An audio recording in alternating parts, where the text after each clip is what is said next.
Friends, I am Rahul from waver point. आज की इस वीडियो में मैं आपको बताने वाला हूं कि आप अपने वर्डप्रेस वेबसाइट पे किस तरीके से एक बटन के क्लिक के ऊपर एक पीडीएफ या फिर एपीके या फिर इमेज डाउनलोड कर सकते हो। इसके साथ ही उसको एक थैंक यू पेज पे रीडायरेक्ट कर सकते हो। मतलब सिंगल क्लिक के ऊपर आप अपनी फाइल भी डाउनलोड करा सकते हो और उसे वहां से एक क्या कर सकते हो, दूसरे थैंक यू पेज पे या फिर किसी दूसरे पेज पे रीडायरेक्ट कर सकते हो। ये जो करने का तरीका है ये मैं आपको बिना किसी प्लगइन की हेल्प के यहाँ पे बताने वाला हूँ। तो आप ये वीडियो पूरा देखना गाइस। और अभी तक अगर आपने मेरे चैनल को सब्सक्राइब नहीं किया है तो प्लीज मेरे चैनल को सब्सक्राइब कर लो ताकि आपको लेटेस्ट वीडियो का अपडेट मिलता रहे। तो चलते हैं अपने कंप्यूटर स्क्रीन। ये एक मेरी वर्डप्रेस की वेबसाइट है और यहाँ पे मैं आपको बताने वाला हूँ कि आप अपने वेबसाइट पे किसी पे भी, जैसे देखो ये बटन है ना, जब आप इस पे क्लिक करो तो एक पीडीएफ डाउनलोड हो जाए, इमेज डाउनलोड हो जाए, इसके साथ ही ये क्या करे, किसी दूसरे पेज पे रीडायरेक्ट हो जाए। तो ये कैसे करना है, सबसे पहले क्या करते हैं, अपने वर्डप्रेस के डैशबोर्ड में चलते हैं। तो डैशबोर्ड में जाने के लिए आप यूआरएल में wp-admin देते हो, फिर आप लॉगिन कर लेते हो। मैं ऑलरेडी यहाँ पे लॉग्ड इन हूँ तो मैं यहाँ से क्या होऊंगा, सीधा wp-admin देने के बाद अपने डायरेक्टरी में चला जाऊंगा। तो एक बार चेक कर लेते हैं यहाँ से। तो जैसे ही मैंने यहाँ पे wp-admin दिया, वापस आ गए इसमें, ठीक है। अब क्या करना है, किसी भी पेज पे, जैसे मान लो होम पेज है मेरा, तो अब यहाँ से चलते हैं ऑल पेज के अंदर और मैं आपको दिखाता हूँ कि किस तरीके से आप वर्क करोगे कि आप सिंगल क्लिक के अंदर अपने पेज के ऊपर किसी भी बटन पे क्या करोगे, खुद से एक बटन क्रिएट करोगे और उस बटन पे आप डाउनलोड भी कर पाओगे और डाउनलोड करने के साथ साथ वहां से रीडायरेक्ट भी करोगे दूसरे पेज के ऊपर। तो कैसे होगा ये, अभी यहाँ पे देखते हैं। तो चलते हैं, सबसे पहले यहाँ पे आ जाते हैं। जो मेरा ये एलिमेंटर है उसको एक बार लोड हो जाने देते हैं। तो ये एक बार यहाँ पे लोड हो रहा है। जैसे ये लोड हो गया, ठीक है, तो अब एक बार नीचे आते हैं, ठीक है। अब मान लो कि ये वाला एक सेक्शन है यहाँ पे, इससे पहले मैं एक सेक्शन क्रिएट करना चाहता हूँ यहाँ पे। जैसे यहाँ पे कुछ और भी सेक्शंस है, लाइक इसे मैं अभी यहाँ पे रिमूव कर देता हूँ। यहाँ पे मैं एक बटन के लिए सेक्शन क्रिएट करता हूँ, ठीक है। यहाँ पे मैंने क्लिक कर दिया और यहाँ पे अब आपको बटन क्रिएट करना है। अभी मैं आपको सिंपल यहाँ पे डिजाइन पे फोकस नहीं कर रहा, तो यहाँ पे क्लिक कर दिया, एक सेक्शन क्रिएट कर लिया। मैं एलिमेंटर पेज बिल्डर यूज कर रहा हूँ। आप चाहो तो कोई भी पेज बिल्डर यूज कर सकते हो। हर पेज बिल्डर में आपको ये ऑप्शन मिलेगा जो यहाँ पे मैं आपको बताने वाला हूँ। तो ये कर लिया यहाँ पे। अब क्या करना है, आपको अपने इस सेक्शन पे आ जाना है एलिमेंटर के लेफ्ट साइड में और यहाँ पे आपको डालना है कस्टम HTML। क्या डालना है आपको, ऑलवेज रिमेंबर कि आपको यूज करना है कस्टम HTML का पोर्शन। और यहाँ से कस्टम HTML को आप यहाँ पे क्या करोगे, इस तरीके से ड्रैग एंड ड्रॉप कर लोगे। अगर आप कोई दूसरा बिल्डर यूज कर रहे हो, जैसे गुटनबर्ग है या फिर कोई भी दूसरा है, डीबी बिल्डर है या कोई दूसरा और बिल्डर है, हर जगह पे आपको कस्टम HTML का ऑप्शन मिल जाएगा, ठीक है। यहाँ पे आ जाते हैं, सबसे पहले एक एंकर टैग ले लेते हैं। इसके अंदर आपको href लिखना होता है। इसी में आप क्या करते हो, अपना लिंक डालते हो। मतलब कि जो भी आपको चीजें डाउनलोड करानी होती है उसका आप यूआरएल यहाँ पे डालते हो, ठीक है। पहले तो मैं इसे नॉर्मल ये लिख लेता हूँ, सीधा यहाँ पे लिख देता हूँ क्लिक टू डाउनलोड, ठीक है। एक एक चीज आपको यहाँ पे क्लियर हो जाएंगी कैसे काम करना है। तो यहाँ पे मैं लिखता हूँ क्लिक टू डाउनलोड, ठीक है। तो इसे मैंने यहाँ पे क्लोज कर दिया। अब क्या करते हैं, इस पे एक आपको यूआरएल, सपोज मुझे एक पीडीएफ डाउनलोड करानी है, तो पीडीएफ एक बार चेक कर लेते हैं मेरे मीडिया में कोई फाइल है या नहीं है। या तो आपके मीडिया में है तो आप वहां से ले सकते हो, या फिर आप अपने कंप्यूटर में, आपके जो सिस्टम पे है, तो आप वहां से भी कोई चीजें अपने मीडिया में डाल के उसका यूआरएल कॉपी कर सकते हो। तो एक बार चलते हैं इसके लाइब्रेरी में और यहाँ पे देखते हैं कि इसमें कोई लिंक है या नहीं है। जैसे ये देखो, इसमें काफी सारे लिंक है, लाइक मेरे पास ये सैंपल पीडीएफ है। तो कुछ इस तरीके से आपको ये मीडिया की फाइल, एक बार ये फिर से रिफ्रेश हो गई है तो ये लोड हो रही है। इस पर मैंने क्लिक कर दिया तो इस तरह आपको दिखेगा ये जो पूरा का पूरा पोर्शन है। किसी भी आप इमेज या इस पे क्लिक करोगे तो यहाँ पे ये मिल जाएगा आपको फाइल यूआरएल, आप कॉपी कर सकते हो। आप चाहो तो एपीके भी रख सकते हो कि वहां से आप एपीके भी इसमें लगा सकते हो। तो href में मैंने ये डाल दिया सिंपल, ठीक है। तो ये डाल दिया यहाँ पे। अभी मैं आपको दिखाता हूँ कि क्या होगा। अभी सबसे पहले तो ये जो क्लिक टू डाउनलोड है ना, इसको यहाँ से मैंने अपडेट कर दिया। अपडेट कर दिया, ये देखो अभी कलर वगैरह इसका कुछ अलग सा दिख रहा है। तो ये सारी चीजें अभी मैं आपको बताऊंगा कि कैसे इस पे आपको वर्क करना है। और इसके साथ ही ना इसका एक क्लास ले लेते हैं जिसके थ्रू इसका क्या करेंगे, CSS एडजस्ट करेंगे। तो क्लास के अंदर क्या डालता हूं मैं, btn लिंक। ये मैंने डाल दिया यहाँ पे btn लिंक। मैं ना थोड़ा इसको जूम कर देता हूँ यहाँ से ताकि आपको चीजें दिखनी शुरू हो जाए कि मैंने यहाँ पे क्या लिखा है। तो अब आपको चीजें एकदम क्लियर दिख रही होगी कि मैंने यहाँ पे एक एंकर टैग दिया है, क्लास एक ले लिया है। क्लास आप अपने अकॉर्डिंग CSS के लिए लेते हो। अभी मैं आपको आगे बताऊंगा कैसे आपको CSS इंप्लीमेंट करनी है। इसके ऊपर मैंने और भी वीडियोस बनाई हुई हैं कि CSS वर्डप्रेस के अंदर आप अपना कस्टम कैसे यूज़ करते हो। आप जाके देख सकते हो, डिस्क्रिप्शन में आपको लिंक मिल जाएगा, ठीक है। यहाँ पे मैंने HREF यूज़ कर लिया, जिसमें आपको क्या करना है, जो भी आपकी APK फाइल हो, PDF हो या फिर इमेज हो, वो यहाँ पे रखना है। इसके बाद मैंने लिखा क्लिक टू डाउनलोड और एंकर टैग को क्लोज कर दिया, ठीक है। अब एक बार मैं इसको अपडेट करता हूँ और अपडेट करने के बाद आपको दिखाऊंगा कि अभी होम पेज पे क्या हो रहा है और इसमें हमें क्या चेंजेस करने हैं। तो एक बार चलते हैं, वापस से विजिट साइट पे चले आते हैं। तो एक बार इसको लोड हो जाने देते हैं। जैसे यहाँ से तो ये अब अपडेट हो गई, अब यहाँ पे आ गए, ठीक है। तो अब यहाँ पे आते हैं, ये देखो ये आपको दिख रहा है क्लिक टू डाउनलोड। अभी अगर मैं इस पर क्लिक करूंगा तो क्या होगा, देखो। अब जैसे मैंने इस पर क्लिक किया तो ये क्या हुआ, सैम्पल डॉट PDF यहाँ पे मेरी ओपन हो गई। डाउनलोड तो नहीं हुई, यहाँ से क्या हो गई है, ओपन हो गई है। इसके साथ ही ये क्या हुआ, दूसरे पेज पे रीडायरेक्ट भी नहीं हुआ। तो ये प्रॉब्लम कैसे रिजॉल्व होगी, तो अब क्या करते हैं, वापस आ जाते हैं यहाँ पे। और जो ये जहाँ पे अभी मैंने एंकर टैग यूज किया है ना, यहाँ पे एक HTML का एट्रीब्यूट है। एंकर टैग के अंदर आप क्या लिखते हो, डाउनलोड लिख देते हो। सिंपल, आपको क्या लिखना है, डाउनलोड लिखना है। आप इसमें वैल्यू भी डालते हो, लाइक डाउनलोड इक्वल टू, अब क्या करो, आपका जो ये PDF है, जैसे ये देखो ये sample1.pdf है। आप चाहते हो कि जब भी कोई पर्सन इसे डाउनलोड करे ना, तो इसका नाम चेंज हो जाए यहाँ से। तो आप यहाँ पे वो नाम भी, उसकी वैल्यू भी डाल सकते हो, डाउनलोड इक्वल टू, आप वो वैल्यू भी यहाँ पे डालोगे। तो वैल्यू में मैंने जैसे सपोज क्या लिख दिया, सपोज करो मैंने यहाँ पे लिखा फाइल डॉट PDF।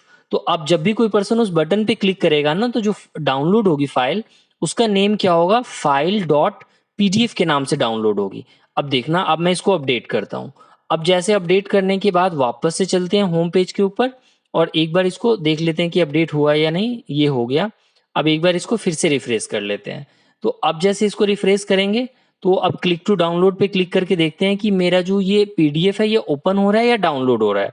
तो अब इस पे क्लिक करेंगे तो ये देखो, जैसे मैंने क्लिक किया तो ये क्या हो गया, फाइल डॉट PDF के नाम से डाउनलोड हो गया। मतलब कि अभी ये क्या हुआ, नया URL में नहीं खुला है, मेरा जो PDF है ये डाउनलोड हो गई है। इसी तरीके से आप यहाँ पे इमेज और APK भी डाल सकते हो और उसे डाउनलोड करा सकते हो। तो पहली चीज तो आपको समझ में, ये चीजें आपको समझ में आ गई। अब बात करते हैं यहाँ से कि जैसे मैंने इस पे क्लिक किया, ये फाइल तो डाउनलोड हो गई। इसके साथ साथ अब क्या करें, इसे दूसरे पेज पे भी ले जाना है मुझे। मतलब कि एक थैंक यू पेज हो या फिर होम पेज पे ले जाना है, होम से कॉन्टैक्ट के पेज पे जाना है मुझे, अबाउट के पेज पे, या कोई नया एक पेज क्रिएट करना है, वो आप अपने अकॉर्डिंग पेज देख लेना। अभी मैं आपको एज ए ट्यूटोरियल एग्जाम्पल यहाँ पे बता रहा हूँ। तो अब आपको क्या करना है, यहाँ पे अगर आपको थोड़ी बहुत नॉलेज होगी अगर HTML CSS JS की, तो आपको क्या करना है, स्क्रिप्ट लिखना है। अगर आप JS यूज करते हो, जावा स्क्रिप्ट यूज करते हो अपने पेज के ऊपर, तो आपको ये स्क्रिप्ट लिखना होता है। तो अभी मैं 2 लाइन जावा स्क्रिप्ट यूज करने वाला हूँ, जिसके थ्रू पेज को रीडायरेक्ट कराऊंगा बटन के क्लिक के ऊपर। जो ये मेरा जो ये क्लिक होगा तो एक फाइल भी डाउनलोड होगी और यहाँ से ये दूसरी URL पे रीडायरेक्ट भी करेगा, ठीक है। तो इसके लिए क्या करते हैं, जो ये मेरा एंकर टैग यहाँ पे मैंने डाला है, इसमें आपको एक प्रॉपर्टी यूज करनी है। क्या, आप लिखते हो ऑन क्लिक, ठीक है। तो इसमें आपको क्या देना है, on click. On click equal to, आपको क्या करना है, एक फंक्शन का नेम डाल देना है। तो फंक्शन का नेम डालना है, तो यहाँ पे भी फंक्शन का नेम क्या है, मुझे रीडायरेक्ट कराना है। तो मैं भी कुछ भी लिख सकता हूँ, लाइक यहाँ पे मैंने डाल दिया, सपोज रीडायरेक्ट ही करा लेते हैं, लाइक लिख दिया मैंने, या फिर मैं बेवर पॉइंट लिख देता हूँ, सिंपल। आप अपने अकॉर्डिंग कुछ भी लिख देना, ठीक है। तो यहाँ पे मैंने डाल दिया वेव आर पॉइंट। तो अब क्या होगा, ये आपको क्या दिख रहा है, आपको एज ए नेम समझ में आ रहा होगा, ऑन क्लिक। मतलब जैसे ही कोई इस एंकर टैग पे क्लिक करेगा, जो ये क्लिक टू डाउनलोड है, तो क्या वैल्यू कॉल होगी मेरी, ये वाली वेव आर पॉइंट नाम से एक फंक्शन कॉल होगी। तो वापस आते हैं स्क्रिप्ट में और यहाँ पे क्या लिखते हैं, फंक्शन। इसके साथ ही फंक्शन का आपको नेम डालना है, इसको आपको डिफाइन करना है। ये लिखा और एक कर्ली ब्रैकेट स्टार्ट किया और क्लोज कर दिया। तो ये मेरी एक ब्लॉक क्रिएट हो गई फंक्शन की। अब क्या होगा, जैसे ही कोई पर्सन इस वाले पे क्लिक करेगा ना, क्लिक टू डाउनलोड पे, तो ये यहाँ पे आ जाएगा, ये फंक्शन बेवर पॉइंट पे आया। अब क्या करना है, यहीं पे आपको दूसरे पेज पे क्या करना है, रीडायरेक्ट कराना है। तो इसमें एक फंक्शन यूज होती है जावा स्क्रिप्ट में, लाइक आप यहाँ पे क्या कर सकते हो, एक टाइम आउट लगा सकते हो कि जैसे 1 सेकेंड के बाद, 2 सेकेंड के बाद मेरा पेज क्या हो, इसकी लोकेशन दूसरी हो जाए। तो एक यहाँ पे क्या करते हैं, सेट टाइम आउट डाल देते हैं, ठीक है। और इसके अंदर अब आपको क्या लिखना है, यहाँ पे अब आप डालोगे लोकेशन। जैसे अब आप लोकेशन डालते हो, इसके साथ आप लिखते हो .href इक्वल टू डाल देना है आपको। यहाँ पे जो भी आपका URL है, इसके बाद कितने सेकेंड के बाद वो पेज रीडायरेक्ट होगा। मतलब जब आप क्लिक पे यहाँ पे इस पे क्लिक करोगे ना, तो क्लिक करने के बाद ये वाला फंक्शन कॉल होगा और कितने सेकंड बाद ये रीडायरेक्ट करेगा। तो डाउनलोड भी कराना है मुझे, रीडायरेक्ट भी कराना है, तो मैं यहाँ पे मान लो अगर 2 सेकंड का टाइम दे देता हूँ। ये क्या है, मिली सेकेंड में होती है ये वैल्यू, तो ये हो गई 2 सेकेंड। अगर आप 1000 दोगे तो ये 1 सेकेंड हो जाएगी, ठीक है। तो अब यहाँ पे जो यूआरएल देना है वो आप कोई भी दे दो। अगर आपके वेबसाइट के अंदर दूसरे पेज हैं तो आप उसका यूज कर लो, या फिर आप कहीं और ले जाना चाहते हो तो वो यूज कर लो। जैसे अभी मैं पेज पे आता हूँ और पेज पे आने के बाद मैं किसी दूसरे पेज का एक यूआरएल ले लेता हूँ यहाँ से, ठीक है। तो यहीं से चल लेते हैं, एक्चुअली यूआरएल यहीं से निकाल लेते हैं। तो जैसे मैं यहाँ से अबाउट वाले पेज का ले लेता हूँ, ठीक है। तो ऊपर आपको यहाँ पे यूआरएल मिल जाएगा। आप चाहो तो एक नया थैंक यू का पेज बना लेना और उसका यूआरएल ले लेना। मैं आपको बताने के लिए, समझाने के लिए बता रहा हूँ। यहाँ पे मैंने ये यूआरएल कॉपी किया, यहाँ से कॉपी हो गई, वापस आ गए यहाँ पे, और ये जो location.href है इसमें मैंने डाल दिया। और क्या करते हैं, अब यहाँ पे इसको मैं अपडेट कर देता हूँ। तो अब जैसे मैं इसे अपडेट करूंगा ना, और वापस से जब होम पेज पे चलेंगे और अब की बार जब इस पे मैं क्लिक करूंगा ना डाउनलोड पे, तो ये फाइल भी डाउनलोड होगी, इसके साथ ही ये रीडायरेक्ट भी होगी। यहाँ पे आपको दिख रहा होगा कि ये वाला काम तो यहाँ पे क्या हो गया, मेरा फिनिश हो गया। मतलब कि ये सारी चीजें हो गई। एंकर टैग पे ऑन क्लिक कर लिया, यहाँ पे एक फंक्शन बना दिया मैंने वेवर पॉइंट, इसे यहाँ पे कॉल कर दिया, location.href डाल दिया। इसमें आपको जो भी लिंक डालना हो वो आप यहाँ पे लिंक डाल दोगे, ये आपने सेकेंड का टाइम डाल दिया। और पेज को यहाँ पे क्या कर दो, आप जो भी आपका पेज है इस पेज को आप यहाँ से क्या कर सकते हो, अपडेट कर सकते हो। तो ये चीजें अब आपको समझ में आ गई कि यहाँ पे मैंने वर्क कर लिया इसके ऊपर। अब क्या चलते हैं, अब अपने इस पेज पे चलते हैं और एक बार इसको यहाँ से मैं रिफ्रेश करता हूँ। तो अब जब मैं क्लिक टू डाउनलोड पे क्लिक करूंगा तो यहाँ से क्या होगा, एक पीडीएफ भी डाउनलोड हो जाएगा, इसके साथ साथ ये अबाउट अस के पेज पे भी रिडायरेक्ट करेगा मुझे। अब मैं इस पे क्लिक करता हूँ, तो अब जैसे ही मैंने इस पे क्लिक किया तो नीचे देखा आपने एक फाइल डाउनलोड हो गई, और ये देखो अब आप ये रीडायरेक्ट हो रही है, मतलब ये 2 सेकंड में क्या आ गया, अबाउट अस के पेज पे आ गया। तो ये चीजें क्लियर हो गई यहाँ पे। तो इसी तरीके से आप सिंगल क्लिक के ऊपर क्या करोगे, फाइल भी डाउनलोड कराओगे और दूसरे पेज के ऊपर रीडायरेक्ट भी कराओगे। तो आई होप कि अब आपको ये क्लियर हो गया होगा। यहाँ पे अब आपको समझ में आ गया होगा कि किस तरीके से आप अपने फाइल को भी डाउनलोड करा सकते हो और उसे दूसरे पेज पे रीडायरेक्ट भी करा सकते हो। मतलब कि ये वाला जो यहाँ पे था मेरा, इसमें देखो जैसे मैंने ये ऑन क्लिक वगैरह यहाँ पे जो लगाया है, जैसे ये देखो, ये मैंने जैसे पीडीएफ लिया है। अगर आप इसकी जगह पे इमेज रखना चाहते हो तो वापस आ जाओ, आप यहाँ पे अपने मीडिया पे क्लिक करो, और जैसे ही अब आप मीडिया पे क्लिक करोगे तो यहाँ पे जो आपकी इमेज की लिंक होगी वो आप यहाँ से इमेज की लिंक भी लेके यूज कर लेना, तो वो सेम ही वर्क करेगा। तो एक बार यहाँ से ओपन हो जाने देते हैं। जैसे सपोज मैंने इस पर क्लिक कर दिया, एक बार इसको यहाँ से इसकी यूआरएल कॉपी कर लेते हैं।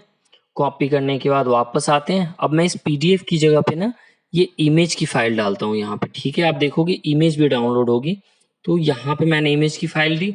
अब जैसे देखो ये यहाँ पे इमेज का नाम क्या है, बैक गार्डन के नाम से है। जैसे मैंने डाउनलोड में फाइल एंड डॉट पीडीएफ लिखा था ना, यहाँ से आप इसकी वैल्यू अगेन चेंज कर सकते हो। मैं यहाँ से डालता हूँ इमेज डॉट जेपीजी। तो अब ये डाउनलोड होगी तो इसका नाम क्या होगा, इमेज डॉट जेपीजी। अपडेट करते हैं एक बार इसको, और अपडेट करने के बाद वापस से आ जाते हैं अपने जो होम पेज है इसके ऊपर, और फिर से डाउनलोड पे क्लिक करेंगे। और डाउनलोड पे क्लिक करने के बाद ये क्या करेगा, जो मेरी वो इमेज है वो तो डाउनलोड करेगा ही, इसके साथ ही वो मुझे अबाउट अस के पेज पे भी ले जाएगा। तो अब देखो यहाँ पे मैं क्लिक करता हूँ क्लिक टू डाउनलोड। तो अब देखो ये डाउनलोड हुई है image dot JPG, img dot JPG. तो यहाँ से ये डाउनलोड की वैल्यू की हेल्प से हो रही है। तो बस इतना सा ये कोड है, इसी की हेल्प से आप क्या कर सकते हो, अपने एक जो सिंगल क्लिक है एंकर टैग, जिसको आप बटन में भी चेंज कर सकते हो, इस क्लास की हेल्प से आप अपना CSS मैनेज कर लेना। कैसे CSS यूज करना है इसके ऊपर मैंने एक अलग वीडियो बना रखी है, आप वहां से चेक कर लेना। आपको अपीयरेंस एडिशनल CSS में जाना है और अपना CSS वहां पे पुट कर देना है, और उसके अकॉर्डिंग आप इसका बैकग्राउंड कलर चेंज कर देना, कलर चेंज कर देना, पैडिंग वगैरह चेंज कर लेना। तो ये चीजें अब आपको आई होप क्लियर समझ में आ गई होगी कि आप एक सिंगल क्लिक के ऊपर किस तरीके से अपने फाइल को डाउनलोड करा सकते हो, और डाउनलोड कराने के बाद उससे दूसरे पेज पे रीडायरेक्ट करा सकते हो। तो अगर ये वीडियो आपको अच्छा लगा तो आप इस वीडियो को लाइक करो, चैनल को सब्सक्राइब करो, वीडियो को ज्यादा से ज्यादा शेयर करो। मिलते हैं फिर नेक्स्ट वीडियो में। Thank you so much.